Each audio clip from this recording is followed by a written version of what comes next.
처음에 어디를 보냐면 맨 밑에 있는 이와 감성을 먼저 보세요. 그 이쪽에 보면 이해와 감성이 있죠. 그죠? 거기에 보면 이런 말 나오죠. 이신 일제강점기에 비극적 삶을 살아가고 있는 한 여인의 모습을 형성하고 있는데 가난 때문에 가족을 잃고 여성이 되기까지 일생을 서사적으로 잘 그려내고 있다. 이 시는 역순행의 구성 방법으로 시상을 전개시키고 있는데 1년은 여인의 현재 모습이며 이 사연은 여성이 되기까지의 여인의 비극적인 삶의 모습을 보여주고 있다. 이런 서사적인 구조를 지니고 있는 이 시는 작품 속에 드러난 사건을 시간의 흐름에 따라 추적해보면서 감상하는 것이 효과적이다. 시간의 흐름이 그러니까 1, 2, 3, 4대로 가지 않는다는 얘기예요. 이 설명대로 하면 1년에서는 현재 지금 내가 여성을 만난 거잖아. 그죠? 근데 2, 3, 4는 여인이 왜 여성이 된지를 설명하는 거기 때문에 시간적 순서로는 이 설명대로 한다면 이렇게 되는 거죠. 1 자체가 뭐가 되는 거예요? 현재가 되는 거고 그 다음 2부터 4형까지는 과거가 되는 거죠. 그러니까 시간 순서는 2, 3, 4, 1년 이런 식으로 해서 구성됩니다. 전체적으로 역순행적 구성을 갖고 있는 게 미시의 특징이라는 거죠. 이렇게 가는 겁니다.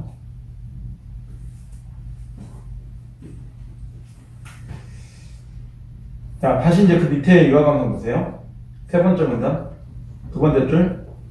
여인의 가난 때문에 일거리 찾아 집을 떠나게 되는데 며칠을 기다린 남편이 돌아오지 않자 아내는 어린 딸을 데리고 남편을 찾으러 집을 나서게 된다. 어느 날 금강가에 찾아온 여인에게서 나는 옥수수 사게 된다. 그럼 나하고 결국은 이 여인은 어떤 관계예요? 여인은 옥수수 파는 여자였고 나는 옥수수 사는 그냥 손님일 뿐이죠.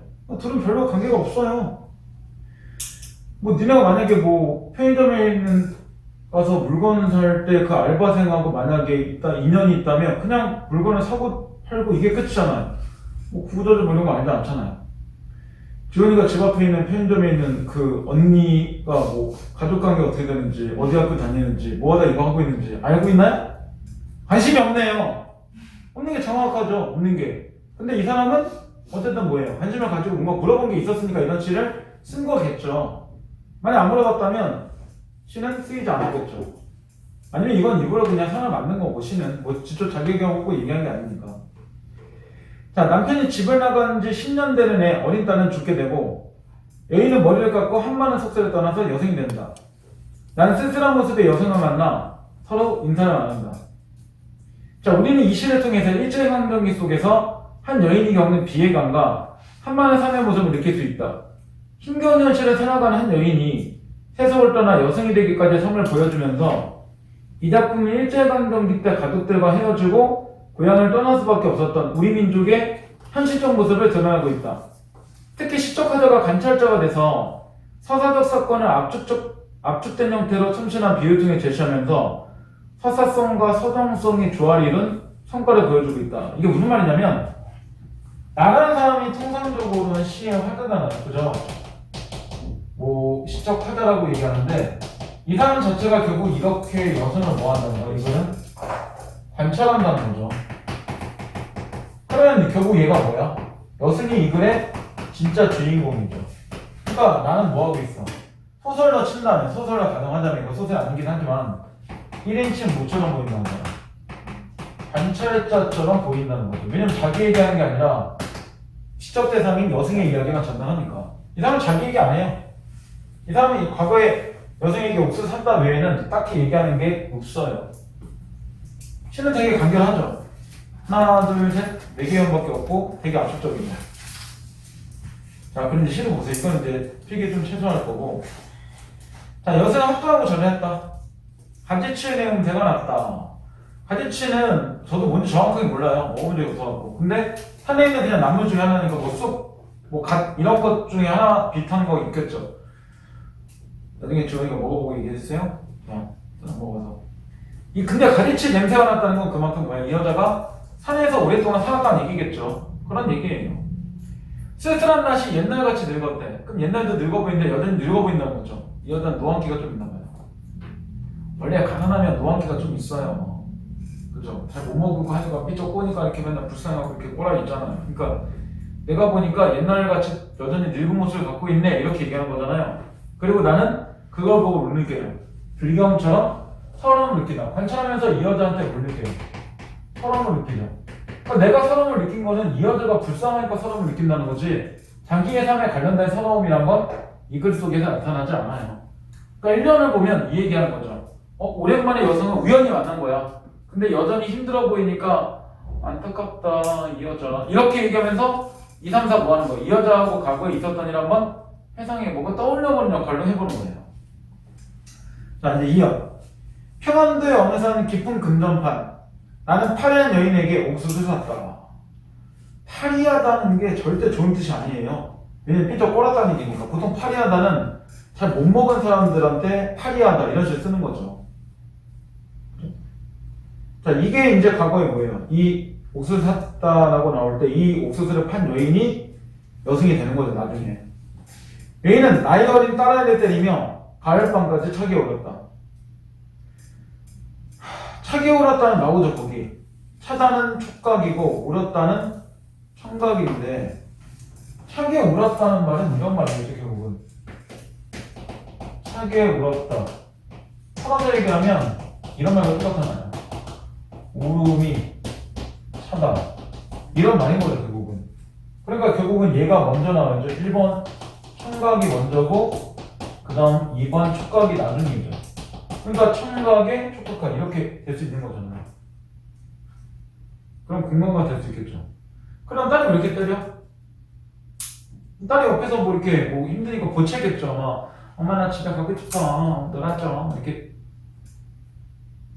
보채겠죠. 그러니까 엄마 옥수수 팔렸는데 이것이 채소 때리고 나서 이제 뭔가 미안하니까 그러고 막 그런 거겠죠. 그죠? 가난하면 뭐 애들하고 잘 놀아도 못해요.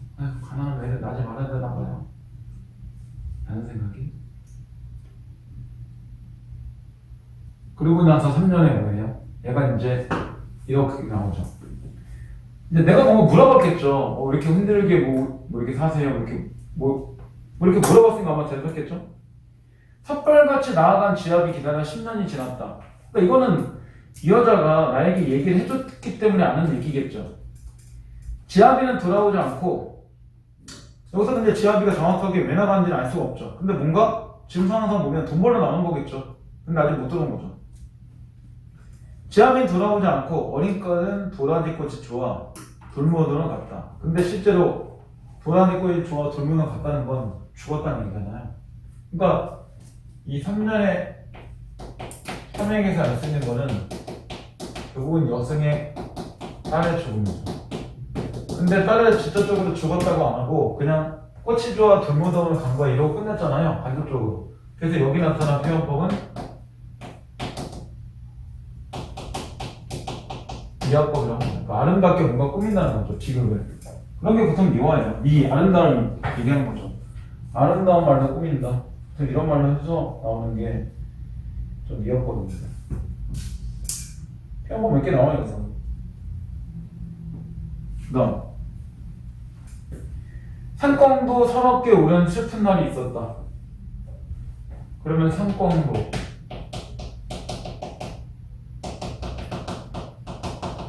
서럽게 우는 슬픈 날이 있었다. 그 다음 산에 있는 절에 마당에서 여인의 머리카락이 눈물과 같이 떨어진 날이 있었다. 그러면 이 여인도 뭐예요? 여인도 눈물을 흘리고 있다. 근데 지금 이 상태에서 눈물은 뭐와 똑같아요? 슬픔의 눈물이겠죠. 딸도 죽고 남편도 안 돌아와서 자기가 어쩔 수 없이 어떻게 된 거잖아요. 그러니까 시험에서 만약 이 여자가 뭐 불교적으로 자기가 뭐 여성이 되었다 뭐 이렇게 나온다면 죄다 오답이죠. 그러니까 진짜로 이 사람은 불교나 뭐 이런 거를 떠나 뭐 그런 거 추구하기 하는 게 아니라 의지할 데가 없으니까 결국 그냥 여성이 됐다는 얘기잖아요. 그러면 지금 상관과 여인은 어때요? 그 감정은? 그 감정은 일치하죠. 그러니까 거기 나오는 게 감정이입이란 말을 쓴 거예요. 감정 자체가 서로 매칭되기 때문에. 실제로는 여인이 슬픈 건데 그걸 상권에 갖다 이입한 거잖아요. 그 감정이입 들어가면 항상 뭐가 나온다? 이입법 나온다 그랬죠. 결국은 상권이 슬픈지는 모른다, 사람은. 여인이 우니까 상권도 울고 있는 거지. 이렇게 보는 거잖아요. 그러니까 결국은 2, 3, 4에서는 우리 뭘 볼 수 있어요? 이 2, 3, 4에서는 여인의 비교적 성을 보는 거죠. 아니, 이렇게 여성된 사람이 지금 뭐 그렇게 뭐 불도에 그렇게 정진되겠습니까? 그리고 또 하나, 정말 삶이 좋겠습니까? 그런 건 보이지 않겠죠. 그래서 전체적으로 보면 여인은 이제 뭐 힘든 삶, 이게 잘 보이는 거죠. 이 여인은 결국 뭐하고 똑같아요? 이 여인은 지금 우리 민족의 삶과 똑같죠. 일제강점기에 이어져만 이렇게 힘들게 살았을까요? 그건 아니잖아요. 우리 민족 자체가 일제강점기 이렇게 힘들게 사는 사람이 있겠죠. 그런 것들을 보여주는 겁니다. 그러니까 상황은 여인을 만난다, 그 다음 여인의 과거를 해석한다, 그 다음 정서, 여인에 대해서 안타깝다. 이게 되는 거잖아요. 자, 근데 3쪽을 봐보세요. 3쪽에 그래서 그 작품 연구실에 작품 속 신화사는 다음을 보세요. 그러면 이런 말 나오죠? 작품 속의 화자와 시적 대상. 이 작품은 화자와 대상이 분리되어 있다. 따라서 시적 화자가 차원 상황과 시적 대상이나 즉 여인 차원 상황을 분리해서 이해할 수 있어야 이 작품을 제대로 감상할 수 있다. 이 작품 속에서 말하는 일은 한 여인의 비극적 삶을 잘 알고 있는 관찰자에 해당한다. 화자는 자신의 이야기를 말하고 있는 것이 아니라 관찰자 입장에서 자신이 알고 있는 한 여인의 비극적 인생관을 이야기하고 있는 것이다. 부분적으로 시적 화자의 감정과 태도가 노출되기도 하지만 대체로 간결한 문장으로 감정을 절제하며 표현하고 있다. 쉽게 얘기하면 자기 상황에 대한 이야기는 전혀 노출되지 않았다는 얘기죠. 그리고 서로다 빼놓고는 사실상 감정을 직접적으로 얘기한 부분도 없어요. 자, 그럼 이제 밑에 여성에 반영된 시대 상황. 30년 된 일제강점기로 일제의 착취 억압이 심해지던 시기이다. 당시에 살아가던 민중들은 가난한 생활 속에서 목숨을 부지하는 것도 어려웠고 목숨을 이어간다 하더라도 행복한 가정을 꾸려 평범하게 사는 일조차 불가능한 상황이었다. 그런 과정에서 고향을 떠나 떠돌아다니거나 가족이 해체되는 경우를 많이 볼 수 있었다. 이 설명대로는 이건 여인만의 힘든 삶이 아니라 그 당시 살아가는 민족 자체가 다 이렇게 힘든 삶들이 존재했다는 얘기죠. 이 시 속의 여인의 삶 역시 이와 무관하지 않다. 섣발같이 나아간 지하비를 찾아다니며 행성하다가 아이마저 죽게 되어 자신이 정착할 수 있는 가족이 사라졌다. 이런 여인의 삶은 식민지연실이 상당한 우리 민족의 삶을 대변한다고 할 수 있다. 자, 여기까지만 보고 나머지는 어떻게 하면 되고, 자, 4번까지만 문제 한번 풀어보세요. 4번까지 풀어주시고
자, 볼게요. 근데 4개밖에 안 되니까 크게 어려운 거 없는 겁니다.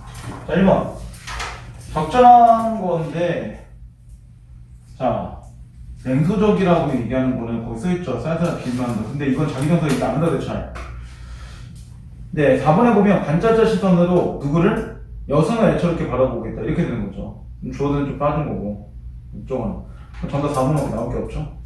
2번은 당연히 장면 6이 가장 마지막이죠. 이렇게 한 거 상태에서 가운데만 배우라는 건데, 장면 1이 그럼 맨 처음이겠죠. 어떻게 보면. 그렇게 남편이 떠난 거고, 거기 끝에 보면 보이 남편 얼굴 잘 보이죠? 전 남편 얼굴 보이지? 눈코입 다 있잖아요. 그죠? 안 보이나 봐요. 지원이는 마음에 안 좋은 남편 얼굴 안 보인다. 어쨌든, 보입니다. 그러면 당연히, 그 다음 뭐가 해야 돼? 이 내용대로 보면, 그 다음이 뭔가 따라와 같이 옥수를 파는 게 필요하겠죠. 그러다가 우연히 만나겠죠, 나를. 그러니까 왼쪽, 니은에서 보면 왼쪽에 있는 사람이 결국 누가 이시의 화자가 되겠죠. 그 다음에 뭐예요? 딸이 죽었죠. 디귿처럼. 그 다음 여인이 여성이 된 거죠. 그 다음 니은. 그래서 기역, 니은, 디귿 이 순서에 나오는 거죠. 정답 1번 나오겠죠. 그 다음 3번은 적절하지 않은 거래. 3번에 5번을 보면 지난날 어려웠던 우리 민족의 삶의 모습을 객관적으로 잘 형성하였다 생각해. 근데 이거는 한 여인의 삶에 대해서 내가 주관적으로 얘기하는 부분이 분명히 존재하죠. 불경적 사람을 느꼈다? 그 다음 3절 뭐 이렇게 나와서 슬픈 뭐 서러움에 관한 게 나오니까 이거는 객관적으로 형성한 게 아니죠.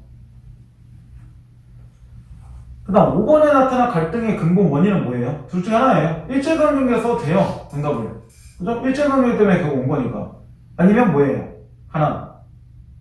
뭐 이런 거겠죠. 이런 두 가지 중에 하나 쓰시면 됩니다. 자, 그 다음 이제 접동세 넘어가서 4쪽. 자, 접동세는 그 왼쪽에 짚고 넘어가자라고 되어 있는 접동세 설화가 있을 겁니다.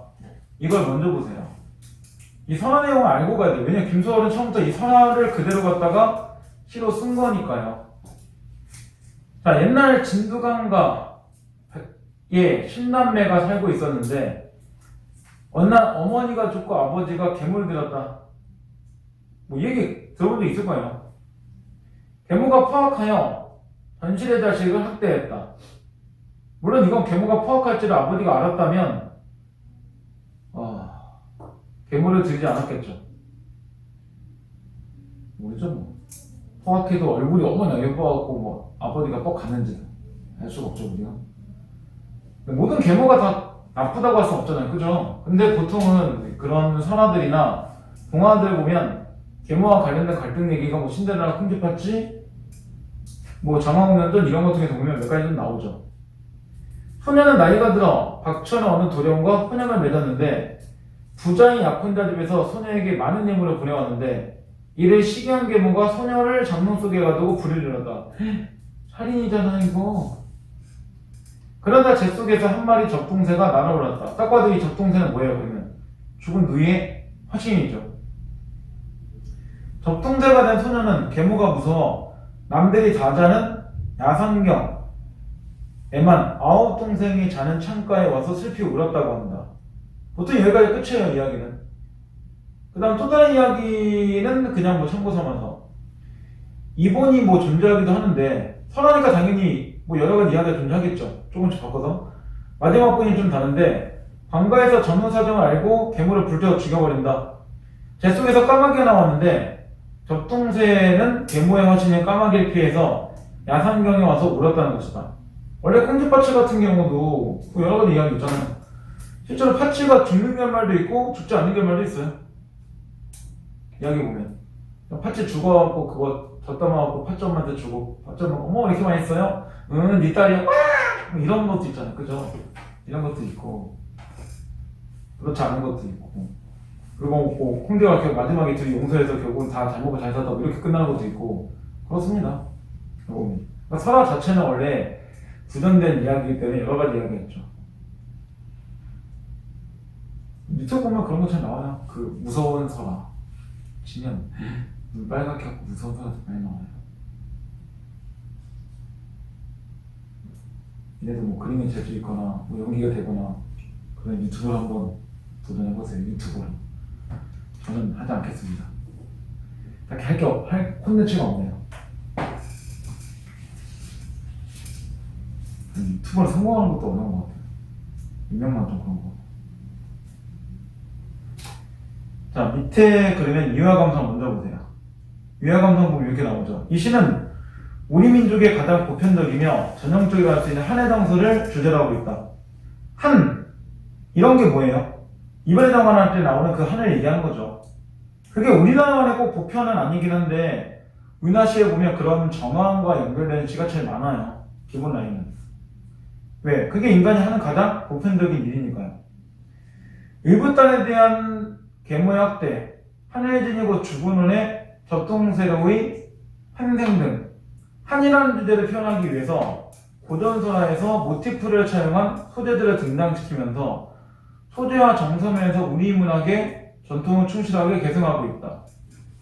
이 시의 화자는 2, 3년에서 접동세에 얽힌 문화의 이야기를 객관적으로 제시하고 있다가 자유연에 이르러서 자기의 주관적 감정을 표출하고 있다.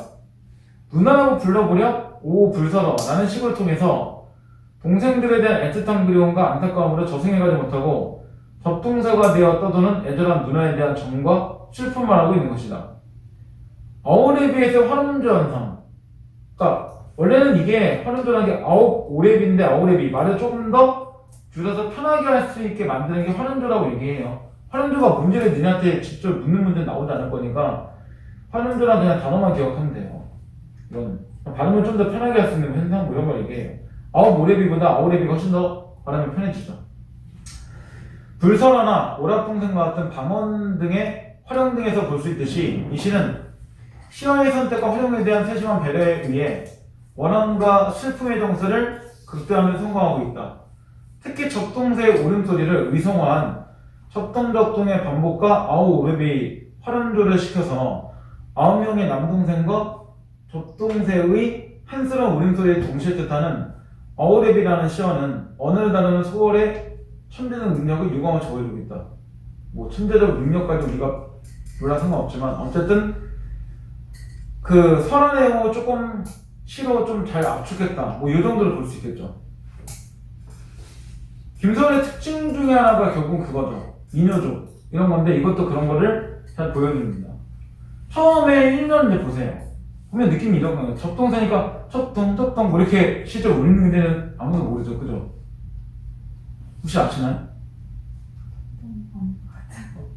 접동사가 정말 접동 이렇게 우는 데는 알 수가 없는데 여기서 뭐 그렇게 나오고 뻐꾸기가 진짜 뻐꾹뻐꾹 우는 건 아니잖아요. 에어컨 틀어. 그죠? 그런 건 아니잖아요. 근데 여기서는 그냥 그런 식으로 보여주는 게 좀 중요한 겁니다. 처음에 나오죠. 접동, 아르비 접동 이렇게 나오는데 여기서 하나 느낄 수 있는 게 있어요. 뭐냐면 아우레비 빼놓고는 모양이 똑같죠. 그래서 거기 써있죠. AA, BA 구조라고. 이것도 많이 봤던 것 중에 하나도 고전에서 가십니까? 버리고 가십니까? 이런 식으로 해서 AA, BA 구조가 고전시에 조금 자주 나와요. 그 구조를 그대로 가져가는 겁니다. 그 다음 세 번째, 네 번째, 다섯 번째 연이 실제로 배경서는 내용이에요. 진두강 가난가에 살던 누나는 진두강 앞마을에 와서 웁니다.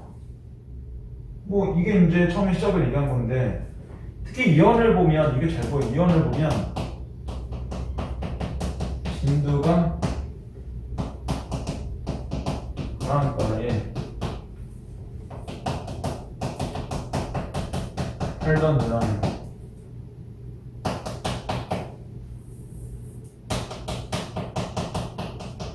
진두강 엄마가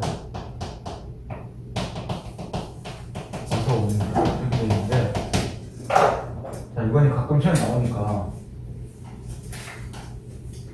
이렇게 7글자 이렇게 5글자 이렇게 7글자 이렇게 5글자 쉽게 얘기하면 7호조라는 거죠. 글자 수가 7글자 5글자 반복하는 게 나오죠. 그리고 이렇게 동그라미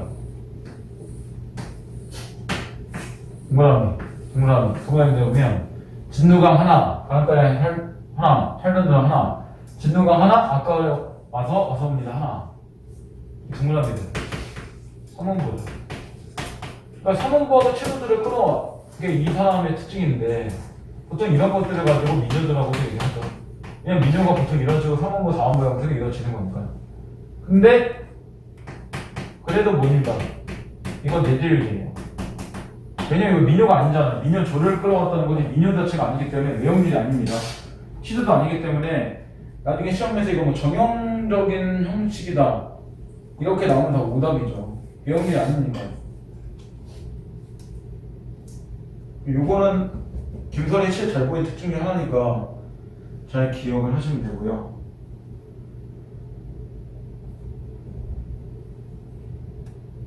자, 이제 3, 4, 5가 진짜 내용입니다. 그리고 반복은 2번만 나와도 시에서 운율이 돼요, 이미. 그죠? 그런 거 보여주려고.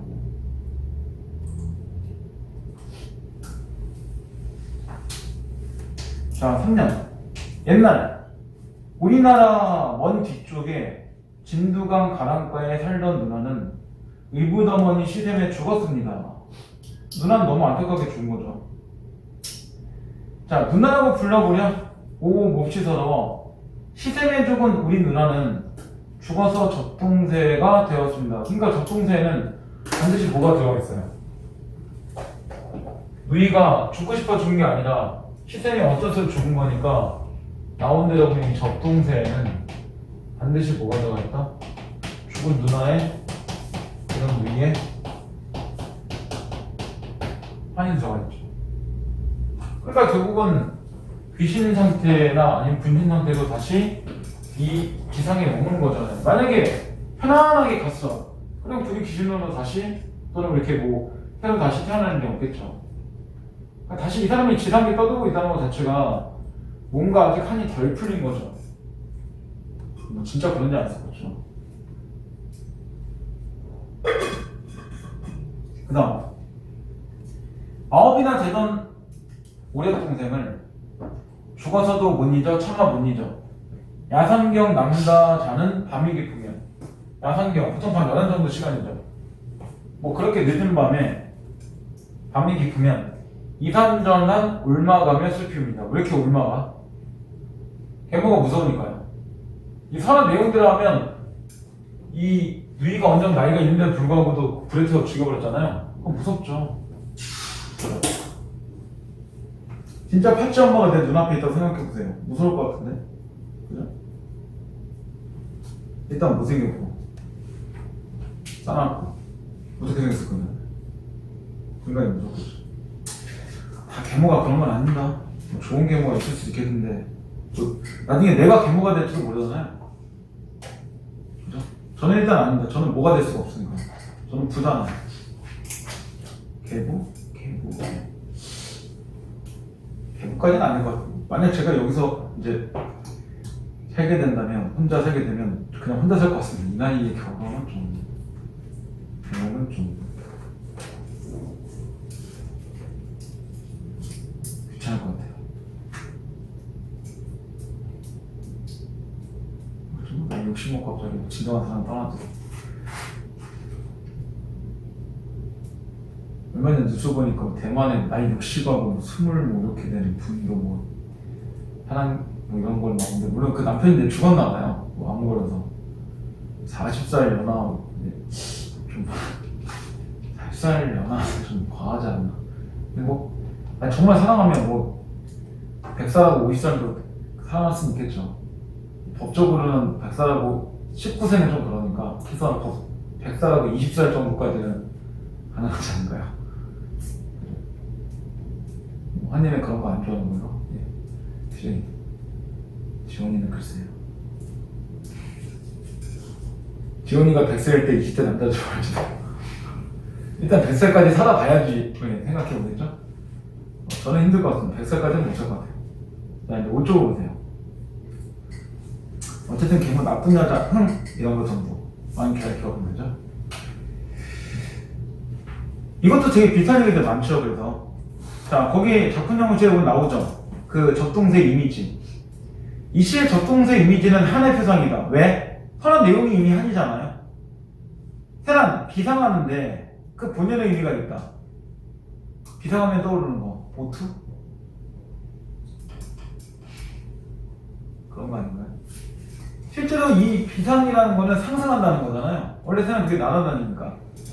그러나 누나가 죽어서 제 속에서 탄생한 젖동생은 어업동생을 인해 자유로이 날아다니지 못하고 이산저산 떠돌며 실피 우려합니다. 그렇죠. 누이는 무서우니까 계모가. 자유와 구속이 동시에 주어진 셈인데 실마리가 풀리지 않고 맺혀져 있는 감정을 한이라고 부를 때 그런 한의 표상이 되는 것이다. 그러니까 한이라는 거는 억눌려 있는 거를 겉으로 표출하지 못하면 한이 되는 거죠. 되게 간단해요. 그러니까 뭐 엄마한테 뭐 사달라고 말하고 싶은데 말 못하고 있으면 그것도 한이에요. 정말 간단하죠. 왜? 말하고 싶은 말을 못 말하잖아요. 그죠? 그런 거겠죠.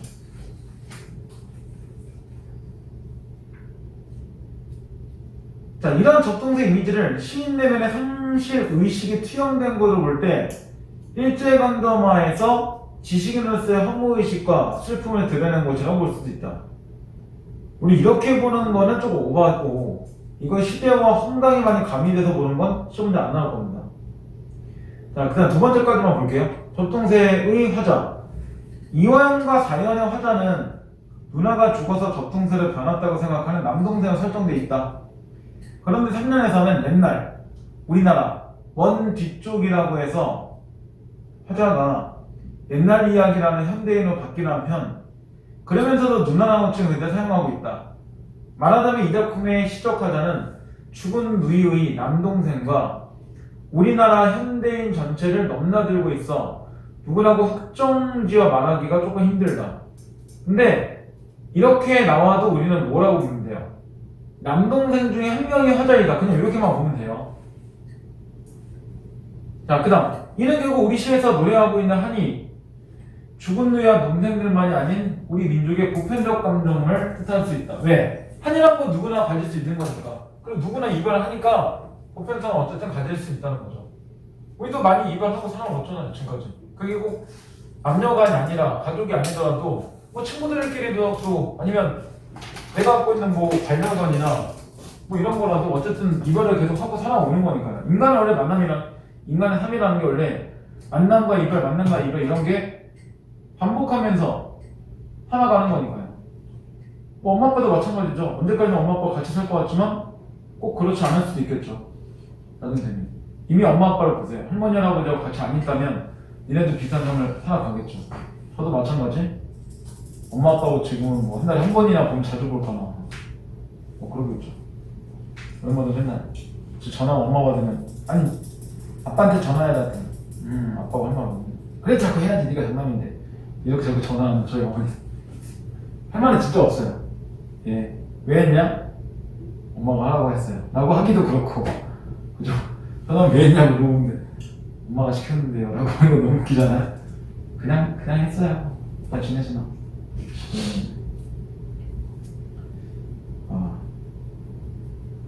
자, 어색함을 등지고 하고 오른쪽에 있는 문제 5개를 풀어주세요.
볼게요. 1번에 적절하지 않은 건데 1번에 2번에 보면 시행의 대칭적 배열이라고 하는 거는 대칭 자체가 서로 비슷한 것끼리 만나서 맞대는 거잖아요. 그러려면 서로 유사하게 나온 내용 자체가 두 개가 보여주는 게 있어야 되죠. 근데 그런 게 없죠. 여기서 대칭 구조 자체가 없습니다. 근데 뭐 동음어의 반복, 덕동, 접동 여기만 봐도 나오죠. 그 다음에 그 3번의 부드러움주라는 게 활음조를 얘기하는 거예요. 좀 더 부드럽게 발음할 수 있게 해주는 건 얘기하는 거고, 이번에 현대어로 바뀌어 있는 건 아까 우리 오쪽에 왼쪽에 접통세 시적화자 봤죠? 그러니까 나올 수 있는 게 옛날 우리나라 나오는 거니까 3년에 1행이죠. 그 다음 3번의 선언 내용을 압축적으로 제시하고 있는 부분 3, 4가 제일 그런 내용 하고 있죠. 그러니까 3, 4가 정답 3번 이렇게 나오겠죠. 그 다음 4번은 적절하지 않은 거래. 초롱의 불빛 지친 밤하늘 구비구비 은하물 목이 젖은 새 차마 안이 솟는 거라 눈이 감겨서 제 피에 취한 새가 기초뚝되어 운다. 그대 하늘끝 홀로 가신니마. 여기서는 지금 뭐 한 거야? 대상이 좀 다르죠. 앞에서는 누이였지만 여기서는 죽은 사람이 님이다, 님. 그러니까 이번처럼 가족 내의 비극을 다루었다는 접통사밖에 안 되죠. 기초도는 가족 내의 비극이 아니라 이성 간의 비극 뭐 이런 거와 연결되는 거죠. 그러니까 정답 2번 나오겠죠. 1번의 전통적 소재는 뭐야? 귀쪽도 요거 영서 버전.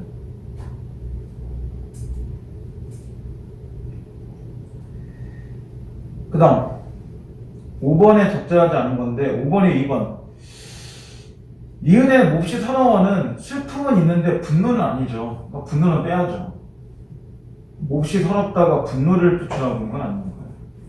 그래서 이제 정답 2번 이렇게 나오겠죠. 자, 일단 엄마의 말도 넘어가세요.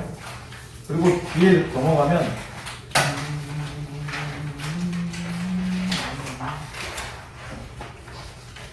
엄마의 말쪽에서 끝나는 부분에 보면 32쪽 모의고사 있을 겁니다. 2020년 6월 건데 왜 굳이 이걸 하는지는 알 수가 없고요.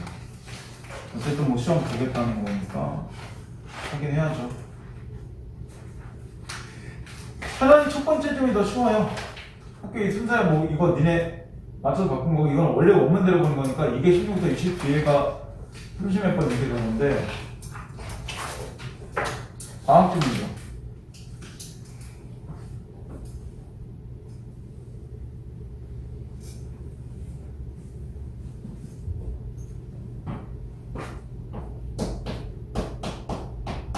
이거 2020년 6월 달에 나타난 독서 2개입니다. 이거 지문은 그대로 나와도 문제는 당연히 바꾸겠죠. 자, 처음에, 그리고 이거 한 적 있습니다. 이미 기억날 거예요. 이거는 모른다고 쳐도 뒤에 경제하고 연결된 거는 제가 조금 시간 들여서 이전했기 때문에 아마 기억날 수도 있습니다. 안 날 수도 있고. 뭐 했다고 해서 기억나는 거 아니니까. 자, 식욕은 음식을 먹고 싶어하는 욕망으로 인간이 살아가는데 필요한 영양분을 얻기 위해서 반드시 필요하다. 근데 이 지문보다 우리가 느끼는 게 있죠. 우리는 꼭 살아갈 때 필요한 영양분만 얻기 위해서 식욕을 부리나요? 그러진 않기도 하죠. 그러니까 이게 어떤 사람 같은 경우는 여기 지문 전체에 나오지만 꼭 영양분을 얻기 위해서 하는 게 아닌 것도 존재하잖아요. 만약에 영양분대로 한다면 몸에 안 좋은 것들, 그러니까 안 좋은 게 뭐지? 그렇죠. 몬스터, 에데우스 이런 것들 먹으면 안 되죠 원래는. 그죠? 뭐 케이크 같은 거 이런 것도 막 설탕 너무 많으니까 안 되잖아요. 탄산수 이런 것도 사실은 탄산수는 없지만 뭐 사이다 콜라 이런 것도 안 좋잖아요. 근데 우리는 먹기도 하죠. 그러니까 이건 가장 기본적인 거고 이거 외에 또 다른 걸 먹는다는 거니까. 그런 것도 뒤에 얘기가 나올 겁니다. 식욕은 기본적으로 뇌의 시상하부에 있는 식욕 중추의 영향을 받는데 이 중추에는 배가 고픈 느낌이 들게 하는 섭식 중추와 배가 부른 느낌이 들게 하는 포만 중추가 함께 있다. 우리 몸이 영양분을 필요로 하는 상태가 되면 섭식 중추는 뇌 안의 다양한 곳에 신호를 보내게 되는데 그러면 식욕이 느껴져. 침의 분비와 같이 먹는 일과 관련된 무의식적인 행동이 촉진된다. 그러나 영양분의 섭취가 늘어나면 포만중추가 작용해서 식욕이 억제된다. 만약에 포만중추가 작용하지 않으면 계속 먹어야 되겠죠. 배가 불러도 나도 모르게 계속 먹고 있는 거예요. 그러니까 결국 여기서 1문단에 나온 건 이거죠. 식욕에 관한 건데 식욕은 가장 기본적인 거 이거죠. 음식을 먹고 싶어하는 욕망, 먹고 싶어하는 그런 욕망을 가지고 우리는 식욕이라고 합니다. 맞죠? 먹고 싶어하는 욕망 이런 뜻이잖아요, 정확하게. 그리고 이거는 뭐가 필요하다? 영양분을 얻기 위해서 하는 게 가장 기본적인 1차적 활동이다. 이렇게 얘기한 거죠. 그리고 이런 식욕은 뭐에 영향합니다? 이런 식욕 중추와 연결되어 있는데 식욕 중추에 다시 두 가지 나누죠. 하나는 섭식 중추라는 게 있는 거고 또 하나는 포만 중추라는 게 있는 건데 둘의 역할은 좀 다르죠. 섭식 중추 같은 경우는 뭐가 된다? 배가 고픈 느낌. 배가 고픈 느낌이에요. 그러면 섭식 중추가 작용할 때 우리는 뭐예요? 뭔가 먹어야 된다고 생각하고 먹겠죠. 근데 포만 중추는 반대로 배가 부른 느낌이에요. 얘기는 포만 중추 자체가 작용한다면 우리는 먹는 거를 멈춘다는 얘기죠. 그런 겁니다. 그러면 이 식욕 중추는 지금 뭐와 연결돼 있어? 세 번째 줄. 뇌와 연결돼 있죠. 그러니까 뇌에서 명령 내리는 거예요. 그만 먹어. 이런 거 준다는 얘기가 그죠? 그런 거 말고. 가끔 지훈이가 볼 때 그런 거 있죠. 여자들 보면 이상한 얘기 하잖아요. 남자가 볼 때는. 배가 불러 막 그런데도 아이스크림 들어갈 때는 딸이 있다고 이런 얘기 하잖아요. 우리가 볼 때는 아이스크림 들어갈 배가 어딨어? 배부르 죽겠는데. 그러니까 그게 이제 정신활동과 좀 연결되어 있다는 얘기겠죠. 아니 왜 그러시나요?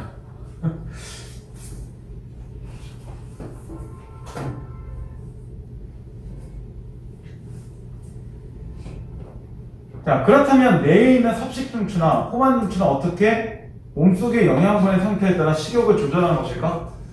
여기에서 중요한 역할을 하는 것이 혈액 속에 있는 영양소인데 특히 탄수화물에서 분해된 포도당과 지방에서 분해된 지방산이 중요하다.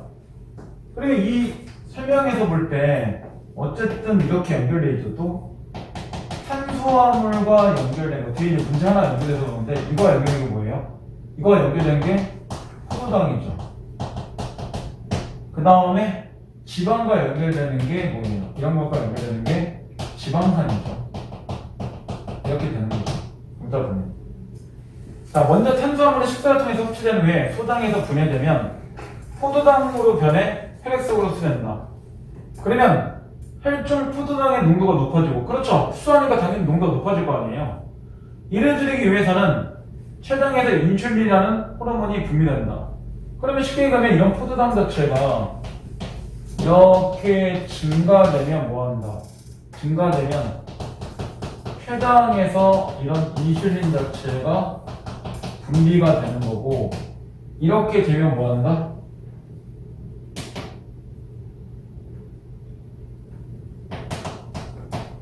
포도당 자체가 줄어드는 거. 이런 과정을 지금 얘기하는 거잖아요. 얘기한다는 거.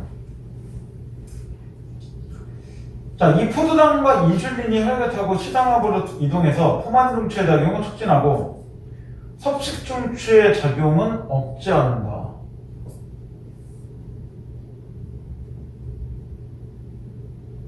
섭식중추의 작용이 억제된다는 건 배가 고픈 느낌이 드는 거를 억제한다는 얘기겠죠. 그리고 포만중추 작용이 촉진된다는 건 배가 부른 느낌이 촉진되는 거니까 안 먹겠죠. 그런 얘기입니다.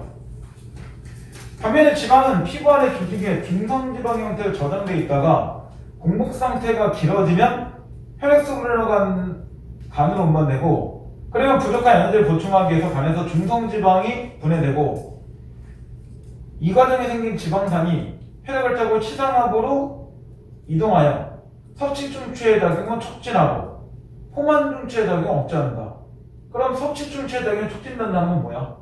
배가 고픈 느낌을 촉진시킨다는 거죠. 그러니까 얘는 지금 뭐에 연결돼 있어?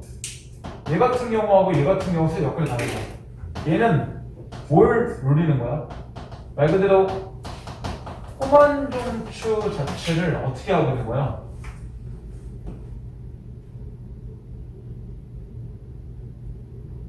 줄이는 거죠. 이거를 촉진하는 거죠. 반대로 여기는 호만중추를 뭐하고 있어요?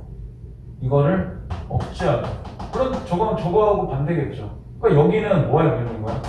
여기는 식욕을 내리는 거고, 호만중추를 억제한다는 거는 얘는 식욕 자체가 이렇게 되는 거잖아요. 그러니까 이런 것들이 지금 다 뭐에 연결돼 있어? 이런 것들이 식욕의 조절 상태가 연결돼 있죠. 그러니까 너무 많이 먹는다고 치면 얘가 촉진되는 거고, 배가 고프다고 하면 얘가 억제되겠죠. 다 뇌하고 연결되는 거잖아요. 문단을 볼 때. 자, 그 다음 이제 세 번째. 그런데 우리가 온전히 영양분 섭취만을 목적으로 식욕을 느끼는 것은 아니다. 예를 들어 스트레스를 받으니까 매운 음식이 먹고 싶어 처럼 영양분의 섭취와 상관없이 취향이나 기분에 작용되는 식욕도 있다. 그러니까 사람들은 물론 영양분을 섭취하기 위해서 먹는 게 가장 기본이지만 그렇지 않은 데도 있다는 거죠. 뭐 어떤 사람은 뭐 이럴 수 있잖아요. 스트레스 받으니까 나는 뭐 단 음식이 먹고 싶어. 뭐 그런 사람들은 뭐 사탕 먹으면 되는 거고, 아닌 사람들은 뭐 매운 거 먹으면 되겠죠. 저도 스트레스 받다가 매운 음식 먹지 않아요. 매운 거 못 먹으니까요. 스트레스 받으면 그냥 먹어요. 그냥. 아니 안 먹거나 막 새벽 1시에 받고 야채 먹으니까 문제가 되는데 이제 좀 끊긴 해야 돼요. 늘어나는 건 자꾸 배둘레인밖에 없네요. 이제 조심하세요. 10대, 20대까지는 원래 그렇게 뭐 늦게 먹어도 뭐 이렇게 늘어나지 않아요, 크게. 왜냐면 세포 자체가 활발하게 신진대사가 있기 때문에 생각보다 그렇게 많이 안 쪄요. 근데 이제 40대가 넘어가면 점점 지방이 늘어나니까 생각보다 덜 움직이면 그만큼 지방이 많이 돼요. 그러니까 실제로 살 빼는 게 40대가 되게 어려워지는 게 있습니다. 그래서 40대들 보면 느끼는 게 있죠. 50대에서 들어가면 마른 비만들이 존재하죠. 전체 말랐는데 배만 뽀록 튀어나와요. 물론 그건 그냥은 안 보이죠. 목욕탕 가야지 알 수 있죠. 저분이 이제 배만 이태처럼 뽀록 튀어나온 저 같은 인간도 존재하죠. 하세요. 다음 달에 없어질 거예요. 그냥 이러고 있는데 이 다음 달에 벌써 1년 되는 것 같아요. 저도 맨날 밥을 새벽 2시에 먹으니까 새벽 2시에 가서 라면 막 2시간 먹고 다니까 애가 이게 살이 안 찔 수가 없어요. 요번에 주자는 진짜 아마 진짜 줄지 않을까 싶어서 저번 달에 그래서 운동 끊었습니다. 자, 그 다음 해보세요. 어쨌든 그래서 네 번째 주 나오죠. 식욕은 대뇌의 앞부분에 있는 전두연합의 영역에서 조절되는데 본래 이 영역은 정신적이고 지적 활동을 담당한 곳이지만 식욕에도 큰 영향을 미칠 수 있다.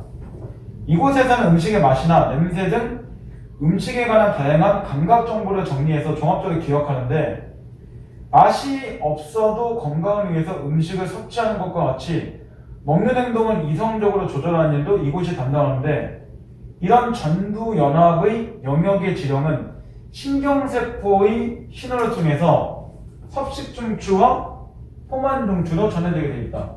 그럼 섭식과 포만의 상위 개념이 뭐라는 얘기야? 전두 영역이라는 거죠.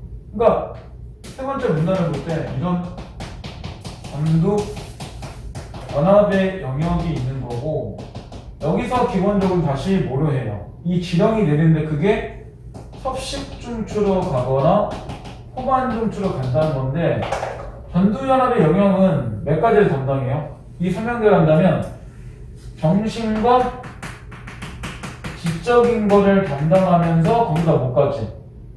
신호적인 것도 담당하죠. 그러니까 스트레스 받으니까 먹어야겠어. 정신에 연결되는 거잖아요. 그런 겁니다. 그러면 매운 걸 먹어야겠어. 그 얘기는 뭐야? 섭식중추 쪽으로 지령을 내린다는 거죠. 배가 고픈 느낌 들게 의도적으로.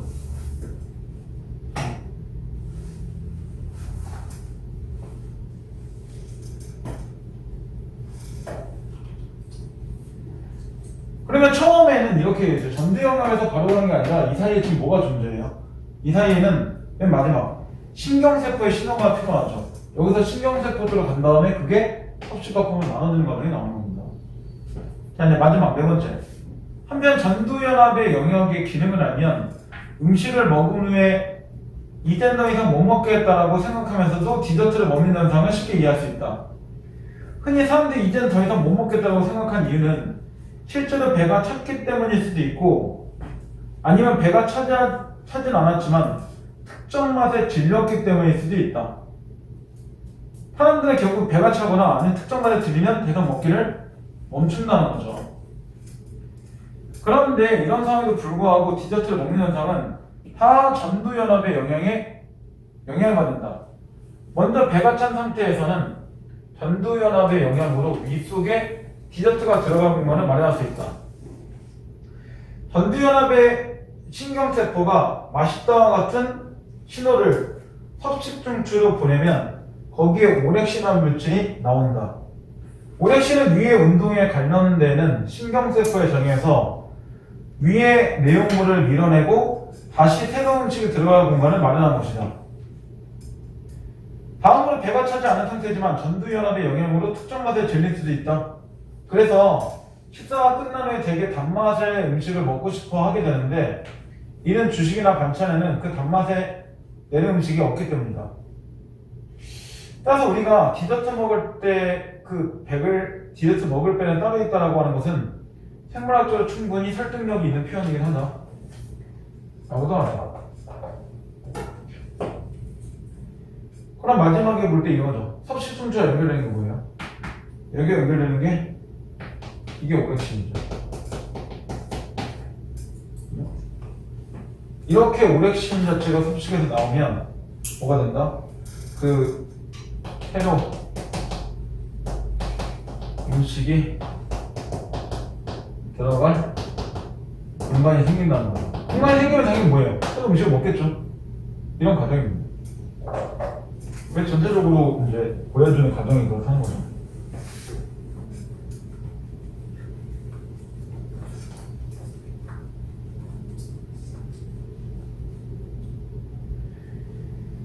자, 그럼 이제 문제를 한번 볼까요? 16번. 이거 학교에서 문제 풀어서 그냥 볼게요. 혹시 안 줘도 될 것 같고. 일단 경제는 혹시나 몰라서 한번 시간 잠깐 드릴게요. 할게요. 이거는 뭐 그렇게 복잡한 게 없어서. 16번에 표준 문제가 가장 적절한 건데 전체적으로 얘기할 때는 식욕이 뭐고 식욕이라는 건 반드시 뭐 한다? 이런 뭐 식욕중추인데 쉽게 전두연합의 영향받아 섭식과 포만중추가 작용해서 우리가 뭐한다? 식욕을 조절한다. 이 정도가 나온 거잖아요. 그러니까 나올 수 있는 정도는 1번밖에 없죠. 이번에 영양소에 관한 얘기는 안 했죠. 그리고 탄수화물과 지방의 관계가 아닌 이유는 뭐냐? 이것들이 결국은 다 얘하고 연결되는 거잖아요. 결국은 안 되죠. 그리고 탄수화물과 지방은 서로 영양관계를 가지지 않아요. 서로 다른데 작용하니까요. 중추가. 그 다음 네 번째, 디저트의 섭취와 소화 과정, 전두엽의 특성. 이건 너무 일본만 얘기했죠. 그 다음 여러 기능, 포도당과 지방산의 작용관계. 근데 포도당과 지방산도 서로 작용관계를 가지지 않죠. 맞다 따로따로니까요. 그래서 전체 토과는 1번밖에 없죠. 자, 그 다음 17번은 내용 파악이 되죠. 적절하다는 건데 식욕은 인간이 살아가는 데 가장 필요한 욕망 단계이다. 첫 번째 문단에 첫 번째 줄 대놓고 나오죠. 음식을 먹고 싶어하는 능력이고 인간이 살아가는 데 필요한 영양을 얻기 위해서 반드시 필요하다라고 정확히 나와요. 그 다음 뇌의 시상하부는 식욕에 영향을 끼친다 라고 해서 세 번째 줄에 정확히 나오죠. 시상하부에는 식욕중추에 영향을 받는다라고. 그 다음 세 번째 오렉신은 전두연합의 영역에서 분비된다? 에이, 아까 섭식에서 오렉신 나온다고 그랬잖아요. 이미 마지막 문단에 볼 때 얘가 얘한테 명령 내리는 거고 얘가 얘를 끌어내는 거죠. 그러니까 얘가 이렇게 끌어낸다면 섭식 자체가 있다는 설명 자체가 뭔가 이상하죠. 그러니까 정답 3번 오렉신은 섭식중추의 영역에서 분비된다 이렇게 나왔어야죠. 정답 3 나왔죠? 그 다음 네 번째 특정 맛을 줄이면 먹을 수 없다고 생각할 수 있죠. 누가? 전두연합의 영역이 얘기한 거죠. 질렸어 그만 먹어 그런 거잖아요. 그죠? 질릴 수 있겠죠. 많이 먹다 보면. 사실 먹다 보면 안 질리는데 그냥 배불러서 그만 먹는 느낌 이런 것도 있긴 하고. 근데 기름진 것도 계속 먹다 보면 질려요. 사실 한 번에 계속 먹으면 여러 가지 나오죠. 그러니까 이게 정신적인 영역과도 좀 연결되어 있다는 거죠. 마지막 전두연합의 영역은 정신적이고 지적인 활동 아니라 식욕에 관여한다. 그래서 아까 이 세 개 다 받는다고 나오죠. 그 정답 3번이라고 나오겠죠. 그 다음 18번 B는 네 번째 문단에 있고 A도 네 번째 문단에 있는데 A를 보면 이렇게 나오죠. 음식을 먹은 후에 이제 더 이상 못 먹겠다고 생각하면 B자를 먹는 현상. 근데 B 자체는 보면 실제로 배가 찬 거잖아요. 배가 찬 입장에서 볼 때면 이미 뭐야? 배가 찬 입장이라면 이미 포만중추가 작용하고 있는 거잖아요. 근데 작용하면 당연히 뭐 해야 돼? 안 먹어야죠. 안 먹었는데 실제로 계속 먹고 있다면 당연히 포만중추가 산 상태라면 뭐라고 보는 거야? 모순이라고 보겠죠. 그러니까 정답은 무조건 2, 3, 4밖에 없어요. A가 타당할 수가 없죠. A는 당연히 멈춰야 되는데 A가 있으니까 이상하다. 이렇게 나오는 2, 3, 4 중에 하나만 정답이 되겠죠. 근데 지금 이미 실제 배가 찼다면 뭐 한 거야? 배가 찼다면 포만중추가 작용하는 것밖에 없잖아요. 그러니까 정답 4번 내려오겠죠. 배가 찼는데 이번처럼 무슨 섭취중추에 작용을 활발해. 그럼 계속 먹어야 되는데 그럼 배가 찼다는 느낌이 안 들어야 되죠. 그 다음 3번에 포만중추 작용이 억제됐다는 건 뭐야? 배가 부는 느낌이 억제되니까 계속 먹겠죠. 그러니까 안 되잖아. 2번, 3번은. 그러니까 아까 도대체 이게 포만중추가 작용하는 게 뭐고 섭취중추가 작용하는 게 뭐고 이거에 대한 정확한 아까 이 부분이 잘 확인되면 이 문제 정답 4번을 맞출 수 있어요. 이거 논리 문제예요. 그냥 다음 문제가 아니죠. 이거 우리 다 논리적이 있잖아요. 논리가 부족한 애들은 논리하고 좀 놀고 오세요. 진심 얘기합니다. 옛날에 논리와 놀자랑 뭐 그런 책 모르세요? 나만 아는 거? 논리와 놀자라는 책 모르세요? 읽어본 사람 또 저밖에 없네. 아 요새 그런 책 안 된다고요? 아, 이거 제 초등학교 때 읽어 그런 건가? 비슷한 시기에 초등학교 나왔잖아요. 다 10년도 차이 안 나는데 이러십니까? 마음은 그렇게 한 거죠. 마음이 나이 생각하지 마시고 자꾸 마음 아프게. 근데 이게 안 돼. 야 같이 우리 월드컵 같이 봤잖아. 이게 안 통한다. 월드컵 이해 태어나서 이게 결혼 안 돼. 아 그죠. 월드컵은 저만 봤네요. 빨간 뭐 냄비 너무 쓴지 문제 그런 거 저만 입었던 것 같네요. 그러네요. 살까 말까 고민하다가 무량계에서 5,000원 주고 겨우 샀는데 짝퉁으로. 히딩크 아시나요? 혹시? 집 아직도 히딩크가 그려져 있는 나이키 티가 있는데 차마 못 입고 다녔어요. 히딩크 너무 얼굴이 이러고 있으니까 이거 입고 다니기 조금 집에서 가끔 잠옷을 입습니다.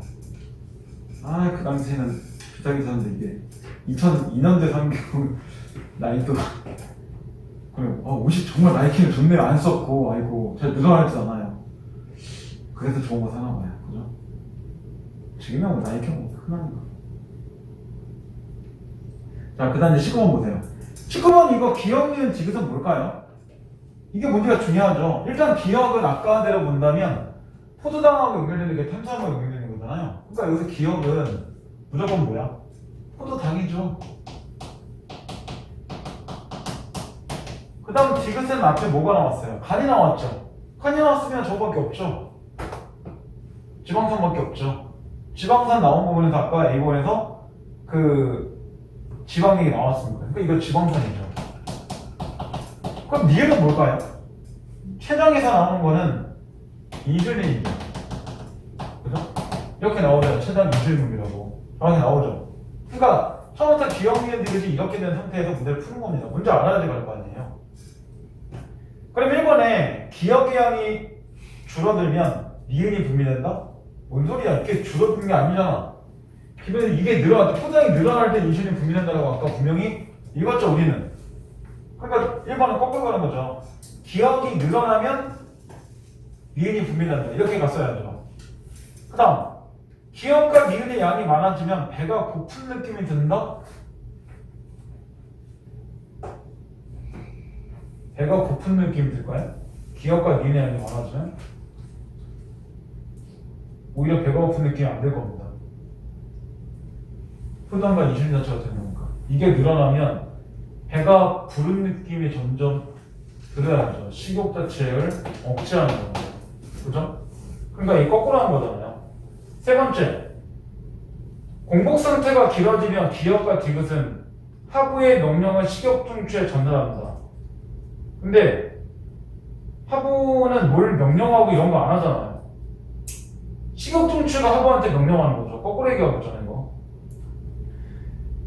그 다음 네 번째, 공복 상태가 길어지면 기억의 양이 줄어들고 디귿의 양은 늘어난다. 그래서 뭐 얘기 나와요? 지방산 얘기 나올 때 뭐가 나와요? 공복 상태가 길어진 상태가 여기잖아요. 그럼 후만 중추가 억제돼야지 식욕이 늘어나는 거니까 맞는 얘기죠, 정확하게. 그러니까 4번이 정답이죠. 아까 지방산 이렇게 하는 경우가 이렇게 연결되는 거거든요. 그죠? 후만 중추가 억제된다는 건 배가 부른 느낌이 억제되니까 뭘 먹어야 된다는 거잖아요. 그럼 저는 4번 나오죠. 그 다음 5번, 식사하는 동안에 미은 디귿의 도움으로 피부 아래 조직에 중성제가 젖어있는다. 이런 얘기 나오지 않죠. 이렇게 내용에서 찾아보면 실제로 19번도 그렇게 복잡하지 않아요. 이거나 17번은 완전 똑같아요. 근데 그거를 A로 한정했느냐 전체를 가느냐 이 차이뿐이죠. 그래서 이거 그림 나와서 3점 안 준 거예요. 그래서 찾아가 들어가면 되기 때문에. 그 다음 20번 적자지 않은 거야. 뷔페에서 음식 먹은 후 너무 많이 먹어서 배가 터질 것 같아. 이 정도면 이미 뭐예요? 이 정도면 이미 후만중추가 작용을 하겠죠.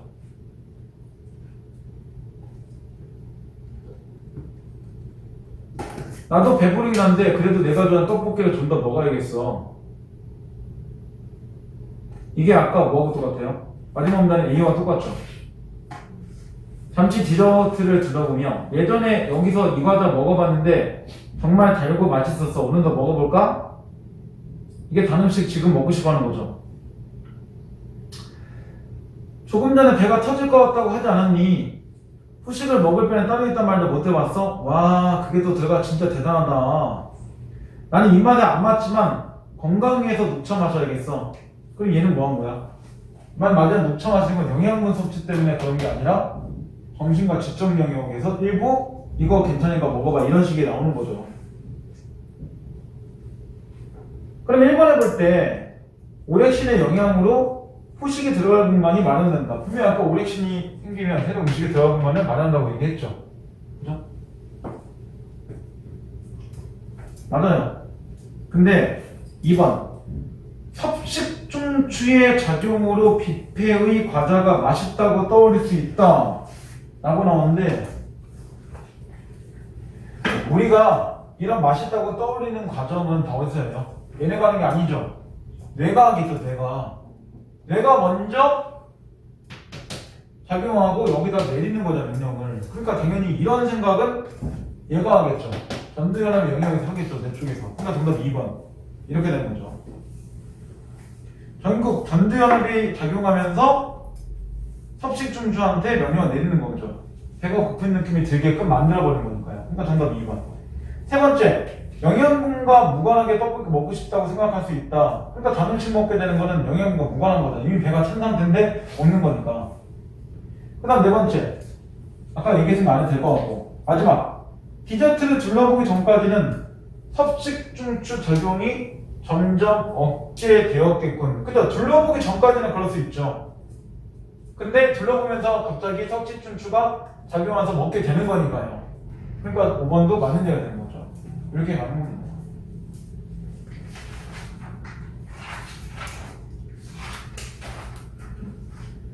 자, 33도 37은 조금만 쉬었다 할게요. 요건.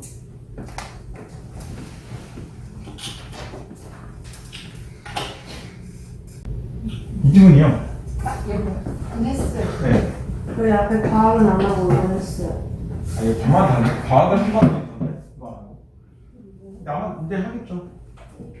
이거 학원에서 이미 다 한 번 했던 하기는 기억난다는 거기 다르지만 탄력적이라는 말과 비탄력이라는 말은 신문에도 나오지만 쭉 잘 늘어나고 줄고 이게 탄력적이라는 거죠. 반대로 비탄력적이라는 거는 늘어나고 줄고가 다 안 된다는 얘기잖아요. 그죠? 그런 얘기입니다. 처음에 나오죠. 수요의 법칙에 따르면 어떤 상품이 가격 변화에 따라 수요량이 변화한다. 이런 탄력성은 가격이 변할 때 수요량이 변화한 정도를 나타내는 지표인데, 가격 변화에 따른 수요량의 변화가 민감하면 탄력적이라고 얘기하고, 그 다음 가격 변화에 따른 수요량의 변화가 민감하지 않으면 비탄력적이라고 한다. 그럼 탄력이란 건 뭐와 연결되어 있어? 민감하다와 그 다음 민감 자체가 안 하다와 연결되는 거죠. 물론 이건 민감하지 않다는 게 아니라 민감도가 좀 떨어진다는 게 정확하게.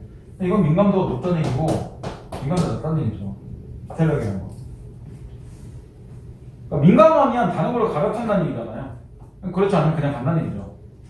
자, 두 번째. 이런 수요의 가격 탄력성에 영향을 주는 대표적인 요인에는 세 가지가 있는데, 대체제의 존재 여부이다. 첫 번째는. 그럼 이제 이 문단에서는 뭘 얘기해? 이 문단은 어떨 경우에 탄력적이 되는가, 이거를 가지고 크게 세 가지 얘기할 건데, 첫 번째, 대체제의 유무죠. 대체제가 있다면 뭐가 되는 거야? 유가 되면 탄력적입니다. 근데 그렇지 않으면 비탄력이 나오죠. 나오죠, 그렇게? 어떤 상품의 두 번째 줄, 밀접한 대체제가 있으면 소비자들은 그 상품 대신에 대체제를 사용할 수 있으므로 그 상품의 수요의 가격 탄력성은 탄력적이다. 그렇죠? 대체제가 있다면 탄력적이다. 정확하게 나오잖아요. 그럼 반대로 대체제가 없으면 탄력적이지 못하죠. 갈아탈 게 없으니까. 예를 들어 버터는 마간이라는 밀접한 대체가 있기 때문에 버터의 가격이 오르면 수요량은 크게 감소하므로 버터 수요의 가격 탄력성은 탄력적이다. 만약에 마가린도 버터가 없다면 대체가 없는 거니까 그럴 땐 탄력적이지 못하겠죠. 그 다음 둘째, 필요성의 정도이다. 필수제의 수요의 가격 탄력성은 대체로 비탄력적인 반면에 사치제의 가격 탄력성은 대체로 탄력적이다. 그래서 이 나오죠. 두 번째 같은 경우는 필요성의 정도라고. 필요성의 정도를 가지고 볼 때 필요하다면 사야죠. 근데 안 필요하다면 안 사도 되는 거잖아요. 그래서 나오죠. 지금 필수제 같은 경우는 어때요? 탄력적일 수가 없죠. 왜냐면 필수제의 수요의 가격 탄력성은 비탄력적이다 보니까 필수제는 비탄력적이죠. 근데 반대로 사치제는 안 사도 되잖아요. 비싸면. 그러니까 결국 뭐 하는 거야? 탄력적이라고 얘기하는 거죠. 이렇게 되는 거죠. 그래서 나오죠. 휴지의 가격이 오르면 아껴 쓰긴 하겠지만 수요량이 급격하게 줄진 않는다. 하지만 보석의 가격이 상승하면 수요량은 감소한다. 그러니까 여기 같은 경우는 휴지가 나온 거고 여기 같은 경우는 보석이 나왔죠. 그러니까 결국은 이런 탄력적이란 말은 이거하고 똑같아요. 여기까지 볼 때 탄력적이란 말은 그거 뭐야? 가격이 오르면 그만큼 뭐야? 수요가 줄어드는 경우가 탄력적이라는 얘기죠. 반대로 뭐가 되는 거야? 거꾸로 가격 자체가 내려가면 수요 자체가 이렇게 증가하는 게 탄력적이라는 얘기죠. 그럼 비탄력은 이렇다는 거지. 예를 들어서 비탄력이라는 거는 만약에 이렇게 가격이 올라도 수요량 자체가 주는 게 이 정도밖에 안 되는 거죠. 아예 안 줄진 않죠. 줄긴 하겠지만 얘보다 훨씬 더 덜 주는 거죠. 거의 일정하다는 거예요. 비탄력은. 왜? 대체제가 없으니까. 자, 이제 세 번째. 소득에서 지출이 차지하는 비중이다. 해당 상품을 구매하기 위한 지출이 소득에 차지하는 비율이 높을수록 탄력성은 커진다. 그래서 소득에 차지하는 비중이 큰 상품의 가격이 인상되면 개인의 소비 생활에 지장을 초래할 수 있기 때문에 그만큼 가격 변화에 민감할 수밖에 없다. 그래서 맨 마지막 세 번째는 차지하는 비중이다. 소득에서 차지하는 비중. 이 차지하는 비중 자체가 이렇게 높으면 뭐한다? 이렇게 비중이 높다면 탄력적이다. 왜냐면 비중이 높다는 거는 그만큼 내가 돈을 많이 써야 된다는 거야. 그러면 줄인다는 거죠, 양을. 누구나 돈을 많이 쓰는 걸 좋아하지 않잖아요. 최소한 마이너스는 안 되려고 노력하는 거잖아요, 다들. 저도 그러니까 맨날 뭐 UF 뒤지고 팀원 뒤지고 막 쿠폰 받고 막 이짓거리 하고 맨날 배송비 붙으면 9,700원 이상의 무료 배송 그래서 일부러 9,700원까지 맞춰갖고 다행이다 휴 막 이러고 막 100원 200원 이짓거리 맨날 전화하는데 저는 그러거든요.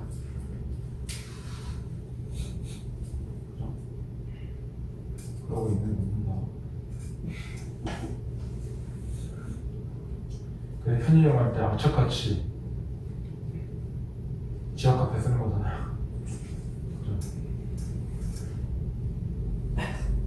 그죠? 선불인데 그 정도는 괜찮은데 10만 원당 만 원씩 더 충전해 주니까 카드 할인 공모보다 그게 훨씬 더 이득이긴 해요.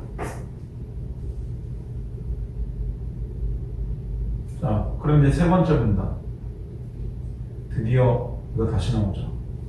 그렇다면 수요의 가격 탄력성을 어떻게 계산할 수 있을까? 되게 쉬워 이거. 가격 탄력성은 수요의 변화율이 가격의 변화를 나눈 겁니다. 그러면 이제 수요의 가격 탄력적이란 나오죠. 세 번째 문단에서 수요의 가격 탄력성이란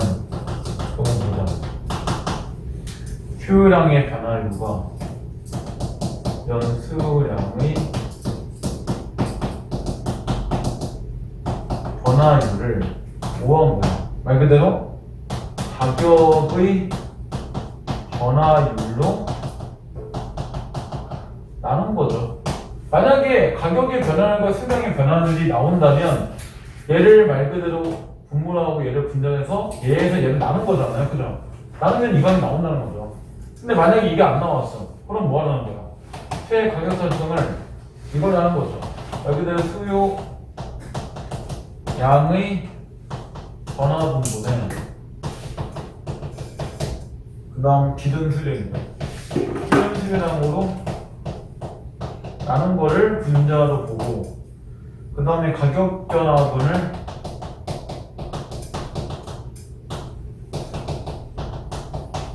뭐로? 기존 가격으로 나눈 것을 분모로 보라는 거죠. 그러니까 이거는 똑같은 얘기예요. 만약에 이게 나왔으면 이렇게 구하면 이익 주기가 나온다는 얘기잖아요. 그럼 결국 이렇게 나오겠죠. 설마 이렇게까지 나왔는데 이걸 보여주면 이걸 써먹을 필요 없잖아요. 그러니까 당연히 이따 문제에도 이거 나온 거죠, 일부러. 이유가 있죠. 자, 그래서 밑에 나오죠. 예를 들어 아이스크림 가격이 10% 인상되었는데 아이스크림 수요량 20% 감소했다고 하죠.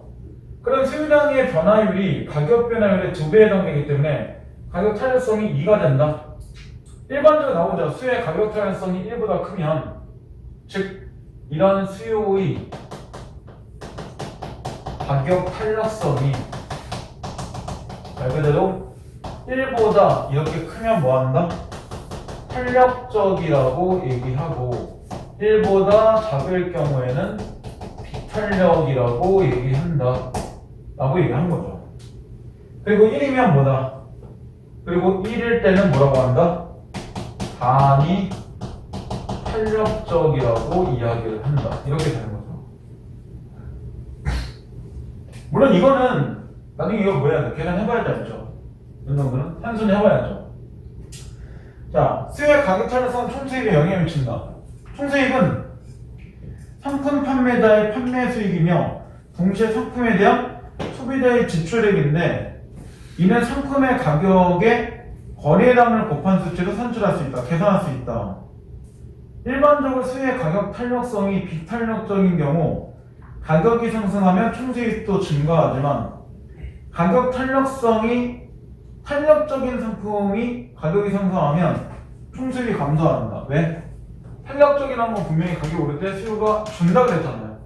그죠? 이렇게 되면 뭐가 똑같아요? 이런 경우에는 판매자의 뭐가 되는 거죠? 판매자의 수익은 감소하겠죠. 반대로 읽을 때는 뭐 할 거예요? 판매자의 지금 나오는데 수익이 증가되겠죠. 왜? 수요가 거의 안 주니까요. 가격이 올랐는데 수요가 별로 안 들었다는 거는 당연히 수익이 증가할 수밖에 없는 거죠. 그러니까 이걸 미리 알고 있으면 생산자가 뭐 할 거야? 탄력적 제품은 갑자기 가격이 많이 안 오르겠죠. 아무 생각 없이 탄력적인 제품을 가격 올려버리면 수요가 줄 거니까 자기의 수입이 떨어지는 거잖아요. 보통 생산자가 물건을 만드는 가장 큰 이유는 뭐야? 판매해서 돈 벌려고 하는 거잖아요. 근데 자기 이익이 떨어질 거면 뭐하러 만들어? 그럼 뭐하러 올려? 가격 올리고 떨어지는 것도 그런 거 다 고려해서 만든 겁니다. 기본적으로. 지금 스마트폰에서 어떻게 보면 두 개밖에 없잖아요. 알고 보면. 하나 없어져 보세요. 가격 엄청 오르겠죠. 나머지 하나가 있기 때문에 덜 오르는 겁니다. 알고 보면. 원래 저가점이 되면 가격 집어도 벙컹 올릴 수 있잖아요.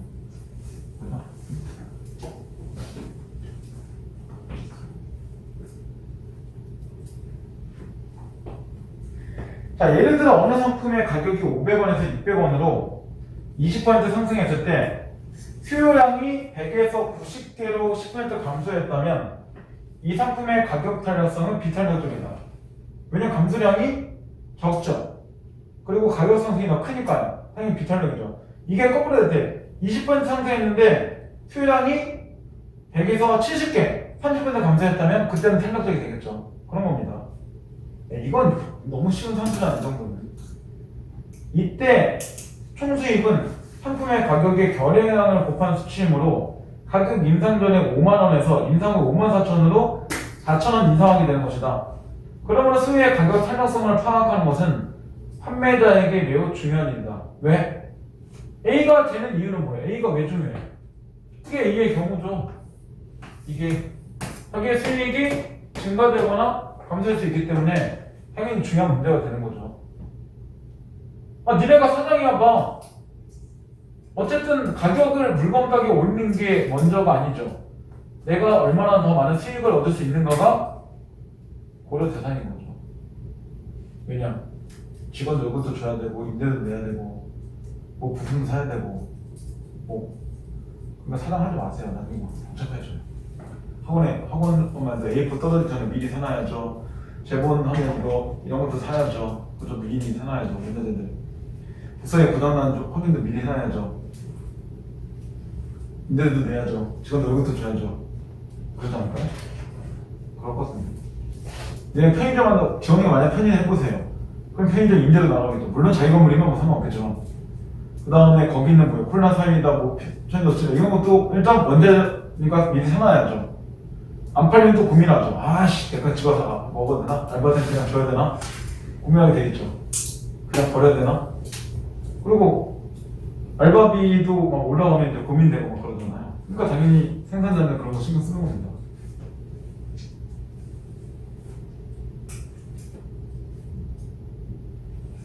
그럼 이제 33번에 문제 보세요. 적절하지 않은 거예요. 자, 1번의 수요의 가격 탄력성 개념은 첫 번째 문단처럼 나오죠. 가격 탄력성이란 가격이 오를 때 수요량이 떨어지는 정도가 활발한 정도이다 라고 나온 거니까 1문단에서 확인됐죠. 그 다음 산출 방법 아까 A에 정확하게 나왔죠. 어떻게 계산할 수 있을까? 계산 나왔죠. 그 다음 판매자의 판매 수익 산출 방법도 마지막 문단에서 나왔죠. 그 다음 대체재 유무가 가격 탄력성에 미친 영향. 대체재가 있다면 뭐예요? 탄력적이고 없다면 비탄력이고. 정확하게 아까 두 번째 문단 나왔죠. 근데 수요의 가격 탄력성에 영향을 주는 요인들이 대체될 필요성 정도 차지하는 비중인데 이것들이 각자 어떤 영향을 받았는지는 서로 어떤 영향을 주고받는지는 설명하지 않았죠. 그러니까 5번은 모른다죠. 지문에 안 나왔어요? 이거죠. 그 다음 34번 적절한 걸 짝지은 뭐야? 자, 쌀을 주식으로 하는 각국이래. 그럼 이 쌀은 뭐가 되는 거예요? 쌀은 주식이죠. 쌀 자체는 땡땡 주식이 됩니다. 주식은 필수재일까요? 사치재일까요? 필수재죠. 그리고 쌀이 주식이라면 대체재가 있는 거야? 없는 거야? 대체재가 없죠. 쌀 자체가 주식이라면 이거 자체를 바꿀 수는 없는 거니까 대체재도 실제로 뭐 한 거예요? 무인 상태예요. 없다는 얘기죠. 그런 상태예요. 그러니까 얘는 무조건 뭐가 돼요? 이거는 비탄력이 될 수밖에 없죠. 그러니까 중요하다는 여기 이거예요. 이 주식이라는 말이 제일 중요한 거예요. 그죠? 쌀이 만약에 주식이 아니면 이거 끄고 뒤집어질 거니까요. 그러니까 무조건 정답은 1번이건 3번밖에 없습니다. 그래서 쌀을 주시는 각국은 밀을 주시는 나라에 비해서 쌀 수의 가격 타산성은 비탄력적이다. 그럼 반대로 밀을 주시거나 나라는 쌀이 뭐가 되는 거야? 탄력이 되는 거겠죠. 이런 겁니다. 이거 문제 바꿀 수 있어요. 잘 보세요 나중에. 그 다음 자동차가 저렴한 오토바이가 이동수단인 을국. 그러면 을국의 입장에서는 뭐가 되는 거예요? 이 오토바이가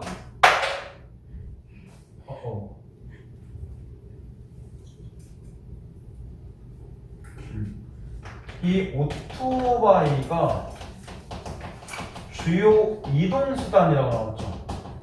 그러면 이건 마찬가지로 뭐하고 똑같아요? 필수제하고 똑같다는 얘기죠. 결국은 이렇게 되는 거죠.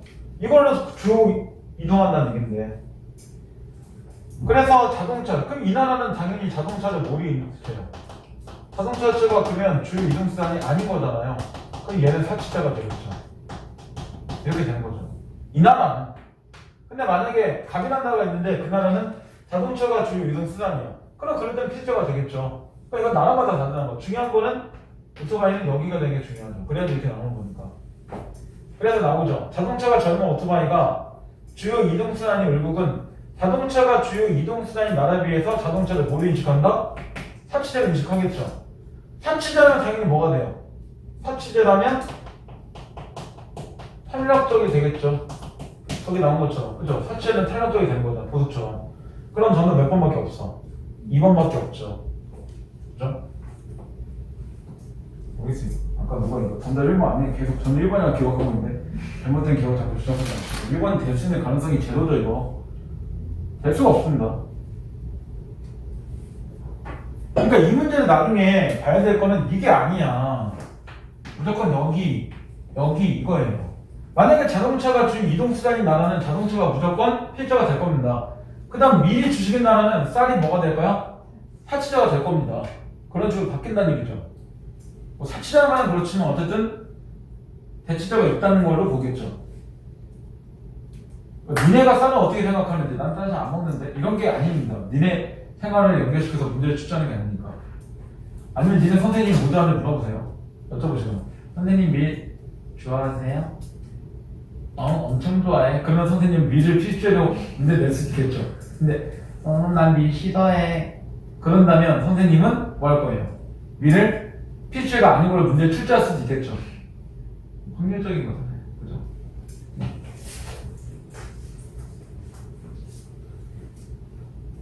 자, 그 다음 이제 35번. A의 이유는 아까 저기 나왔죠. 판매자의 수익과 연결되어 있기 때문에 A의 이유가 나온 거잖아요. 그러니까 전부 4번밖에 나올 게 없죠. 가격 탄력성은 총수익 증가 여부에 영향을 준다. 탄력적이라면 내 수입은 어떻게 된다? 판매자의 수익은 감소합니다. 이거죠. 반대로 비탄력적일 때는 판매자의 수익은 증가합니다. 이렇게 되는 겁니다. 오히려 이런 게 더 편하죠. 차라리 문학보다 가끔은. 문학은 흐름이 있지만 이거는 그냥 산수. 자, 37번 먼저 볼게요. 37번은 정답 5번밖에 없고 맨 마지막에 산출이라는 거는 계산하는 뜻이잖아요. 그러니까 어떤 일에 필요한 돈이나 물자를 내놓다고는 아무 상관이 없죠. 어떤 일에 필요한 물자, 돈을 내놓는 거는 출자하다라고 얘기하죠. 통상적으로는. 그래서 정답 5번밖에 나올 게 없는 거고요. 그 다음 분명히 이거 안 나왔죠. 36번에 보면 수요량의 변화율과 가격의 변화율이 안 나왔어요. 대신 뭐가 나왔어요? 그걸 보면 기존 가격 변화분, 기본 수요량 변화밖에 안 나왔으니까 이걸 갖고 구할 수밖에 없는 거예요. 처음부터. 이게 안 나와준 상태니까요. 그러면 이제 1번. 김밥의 가격의 변화율이 수요량의 변화율보다 작다. 그럼 1번 선지는 김밥에 뭘 해요?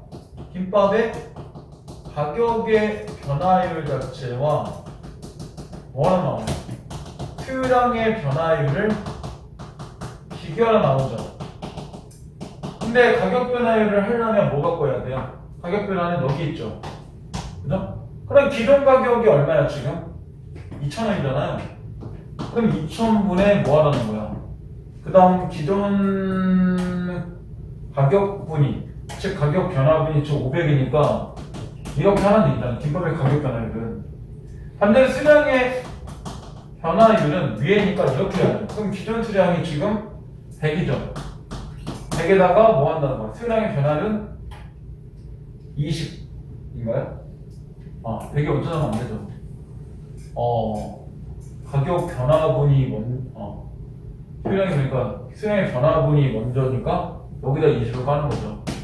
그 다음에 뒤에가 기존 수요량이니까 100이죠. 이렇게 나온 숫자가 각자 나오겠죠. 그러면 위에는 얼마 나와? 5분의 4죠.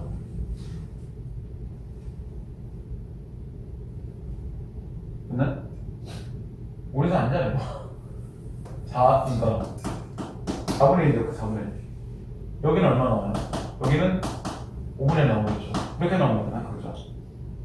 그럼 당연히 김밥의 가격 변화율이 4분의 1이고 얘가 5분이니까 얘가 더 큰 거죠. 위에가. 그러니까 1번은 거꾸로 얘기했죠. 가격 변화율이 수요량의 변화율보다 크다가 돼야죠. 그죠? 이게 당연히 분모가 클수록 더 작은 숫자잖아요. 그 정도 알잖아요. 우리. 그럼 2번도 똑같이 하는 거예요. 2번은 그걸 뭐로 바꾼 거예요? 영화로 바꿨죠. 영화로 바꿔서 영화의 가격의 변화율 자체와 똑같이 수요량 자체의 변화율을 계산해주라는 거잖아요. 이런 식으로 때리면 이것도 어떻게 해야 돼요? 이거 똑같이 만들면 되죠. 그러면 2000에서 500 나온 거니까 이거는 마찬가지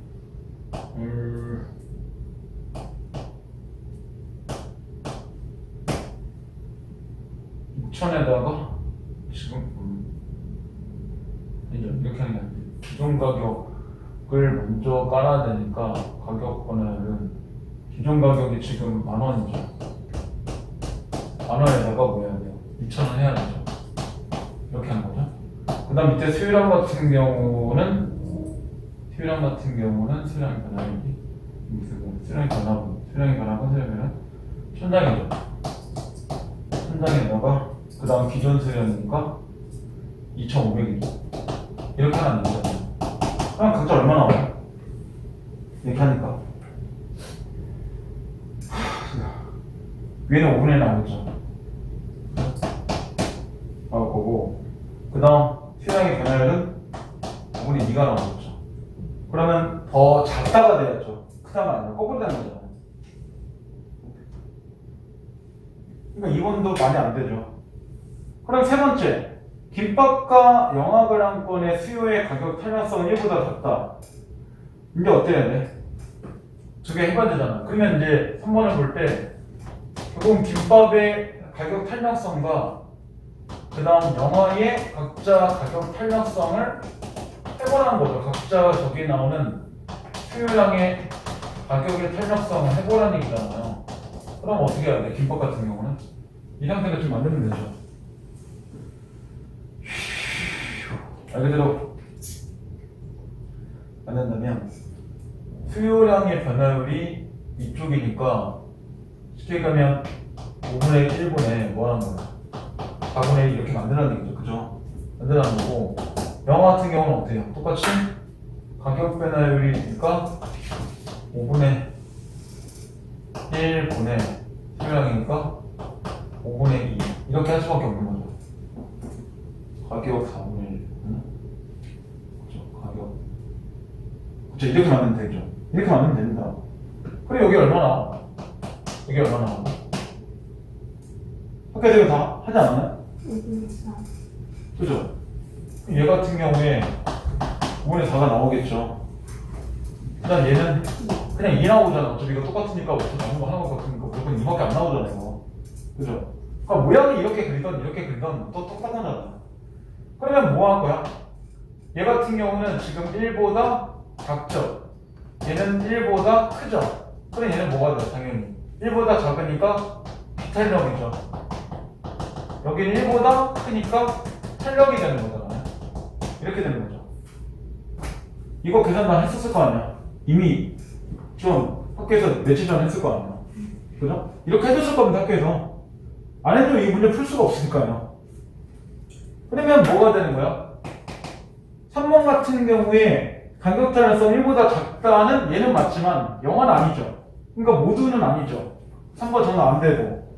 그 다음 4번 같은 경우에 영하가량권은 가격 변화에 대한 수량의 변화율과 같지 않죠. 서로 기본적으로 나온 숫자가 좀 달라지니까요. 그러니까 답은 안 되죠. 근데 5번 김밥은 비탄력적이다. 그렇죠. 김밥은 비탄력적이지만 영어는 탄력적이다. 이렇게 나온 거죠. 그러니까 정답 5번 이렇게 나온 겁니다. 귀찮더라도 이렇게 안 하면 문제 풀 수가 없어요. 우리가 암산하던 쓰던 이 정도에 관련된 건 암산해볼 수 있겠죠. 근데 숫자가 넘어가니까 한번 써보면 뿐이죠. 만약에 이 정도 숫자만 그냥 나왔다면 이 정도만 나왔다면 이거 암산 때릴 수 있죠. 그러니까 여긴 더 쉽잖아. 이거를 나중에 보면 이렇게 그릴 수 있겠죠. 5분의 2, 그 다음 이렇게 한 다음에 5분의 1 이렇게 나올 수 있겠죠. 그냥 똑같은 거니까. 이렇게 나온다면 어차피 지워주고 나머지 이거가 없으면 이거 나오는 거죠. 알지? 하나들 그래서 그러니까 저도 5분의 이거 나중에 안에 있는 숫자 바꿔 나오거든 분명히. 그래야지 다시 계산하게끔 나올 거니까 시험 문제에서. 그 정도만 잘 보시면 됩니다. 자, 그러면 그 뒤에 넘겨보자. 넘기면 36쪽이 아니라 다시 앞으로 오자, 앞으로.